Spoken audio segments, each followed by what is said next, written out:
Hello, you lovely, wonderful, beautiful people. And I'm sorry if my phone is a bit wobbly, but I haven't got a stabilization um, gimbal. I'm only using the stabilization that is built into my phone. So if it's a bit wobbly, guys, I do apologize until I invest in a stabilizing gimbal. But today I would like to talk about these light bulb moments that we do get. Some get more than others, but nevertheless, today is about a light bulb moment. Okay. And, you know, often in our lives, what makes foreigners come to the Philippines is not necessarily chasing women. I didn't, for an example. I didn't come here to, chase a woman. I came here because I just didn't want to be in the West anymore. So, in many instances in life, situations, I think, back in our own countries, they become so difficult and tedious that we feel that we have nothing to lose. Uh, we have nothing to lose for anything except family members, of course, and friends, and uh, everything that's we've grown up to love and grown up knowing since birth. But this particular story that I would like to talk about is it's about a friend of mine, and it's it's often a fallacy uh, that every foreigner is rich for a start. When we come to the Philippines, because of the color of our skin, perhaps everyone thinks that we're rich, and it is purely just that fallacy. Yeah, some are. Granted, I know that some are, but I think probably most are not. Most might be okay, but that doesn't mean to say because they okay they are wealthy. We've probably just got enough just to have a comfortable life, perhaps. So, you know, uh, I've got a perfect example of that, which is a friend of mine. And, we met his lady girlfriend online, okay? And they formed a strong relationship uh, and a bond, which, he stayed for 2 weeks, before going back home. So he formed this strong relationship with this lady that he'd been chatting online with for quite some time. And he stayed for 2 weeks and then he went home. Now, bearing in mind, guys, he had very little money here.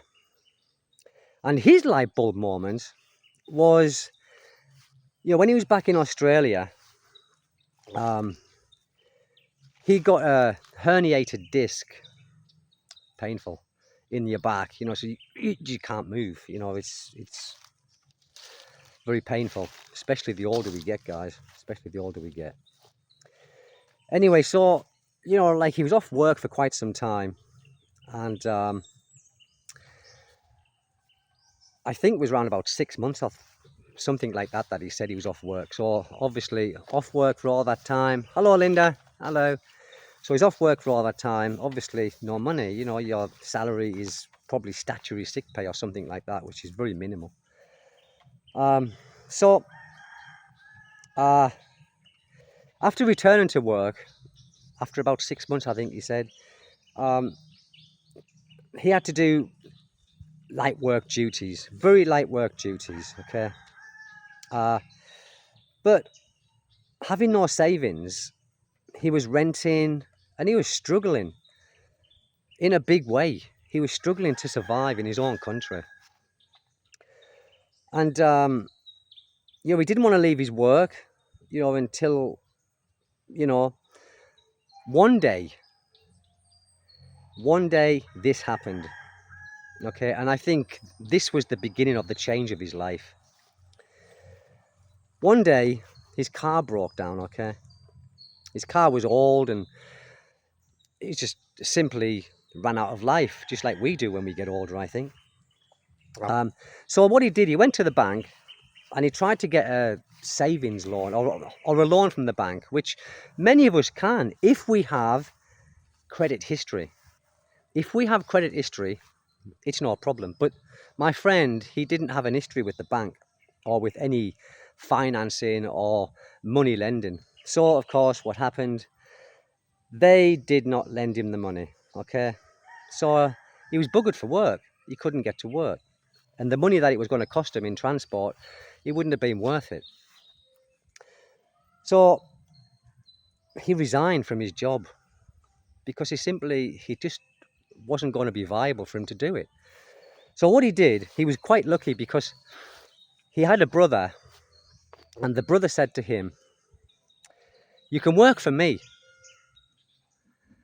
And what he did, he started working for his brother, and he started saving up money, to buy a car, and he did. But then his heart was here because of his girlfriend being here. Okay, so yes, he was in Australia. Yes, he'd been given a second chance with getting a job with his brother, and he was able to buy a car. So he started working for his brother. I don't know how long he was working for his brother for, but anyway, his heart was here in the Philippines, guys. And he told his girlfriend that he would build a house in the Philippines. Now, many of you are going to think, "Oh, stupid, why do you want to build a house in the Philippines? You're not married, anything like that. You haven't known her very long." But just listen to the end of the story, okay? So, he told his girlfriend that he was going to work hard, save, and build a house in the Philippines, okay? And obviously, he visited her every time he could in his spare time that he wasn't working. Bearing in mind, he was working all the hours he could to save money and to build this house in the Philippines. So during his breaks, he came to the Philippines. And from Australia to the Philippines is nowhere near as far as the United Kingdom. I think it's about 7 hours direct. So it's not that far. Okay. Now, 12 long years they were doing this. 12 young. So from meeting his girlfriend from the very beginning of 2 weeks, he was coming and going for 12 years. So they made a brilliant relationship. And finally, the house was finished, okay? I'm just watching out for these coconuts, guys. And, it took 14 years to build this house. Now, bearing in mind, my friend has no pension, okay? And he's about 2 years older than me, I think. So he's still got quite some time, to wait for his pension. But, what he had was incredible determination and motivation and love with his girl here in the Philippines. And of course, he had the commitment to carry on doing what he was doing, which was saving money, sending money back, coming here, helping to build the house. And like I've said, many times, guys, it's not a sign of weakness to do what he did. Many could not do that. And that doesn't mean to say that that's a form of weakness, but to take that chance, it's a sign of strength. It is a sign of strength. And 14 years, guys, with this lady at the time. So anyway, his girlfriend, she showed the same determination here. And this is fantastic for a Filipina. She did her own sacrifices. She went to work in the Middle East. And she was also contributing to building the house. And also, she was sending money back to her family, to keep her family in a reasonable position. Not in a rich position, because she was still saving money to build the house that my friend and his girlfriend wanted. So, for their dreams. And anyway, they believed in this future together.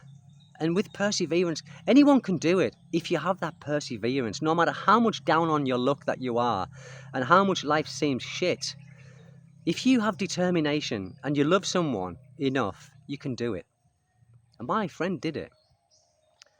And, his wife as well, she gave up her freedom here in the Philippines when she went working in the Middle East for years, just so she could contribute to their dream. And she was also sending money back to her family. Now, guys, I'll finish this by saying this, okay? Sometimes in our lives, we need to leave our comfort zones. And we do. I left my comfort zone. And by doing that, sometimes it's the only opportunity that we have to truly grow on a personal level. Because if we don't do something that is motivated by love and by passion and by doing something that we truly want to do, we are never ever going to better ourselves. We're going to stay in that same position. Yes, if you're in a good position to begin with, then this means nothing to you.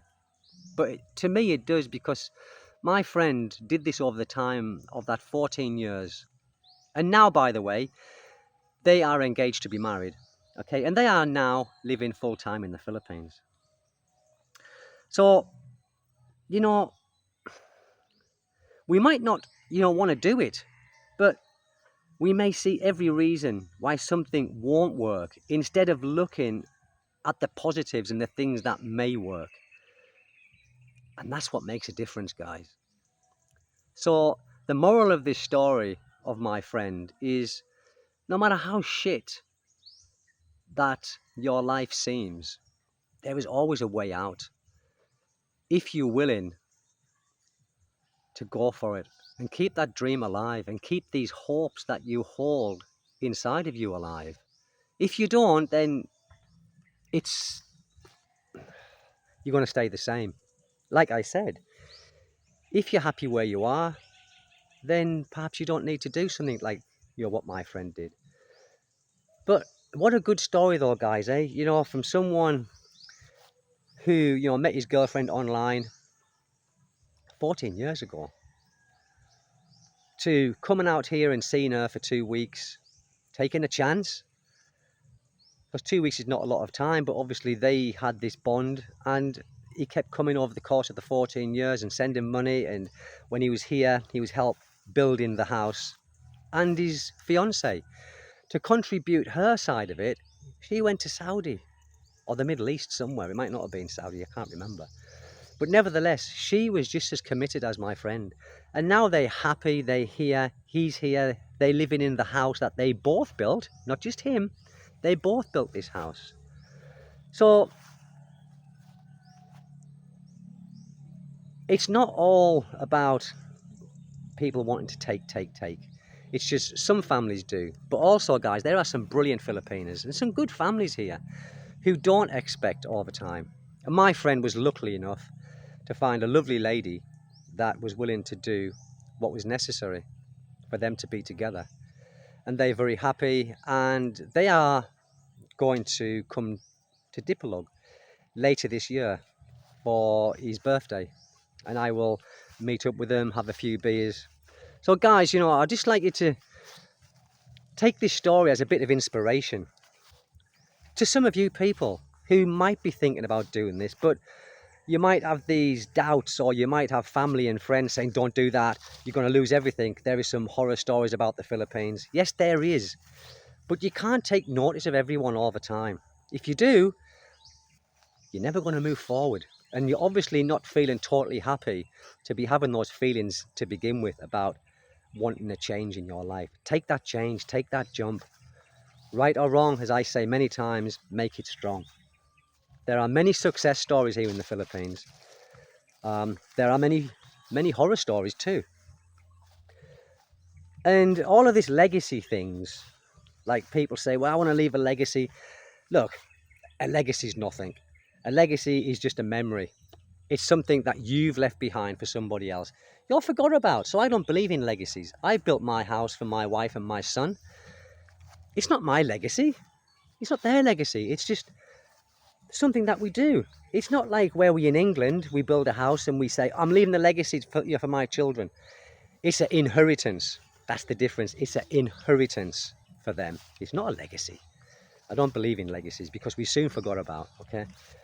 But what matters to me is doing what you feel is right for you. And I'm doing what feel is right for me. I do what I think is right for me and my family. And I've got no regrets. I love it out here. I love it. I truly do. I think this is the best country I've ever been to. And I've been to many, not lived in them.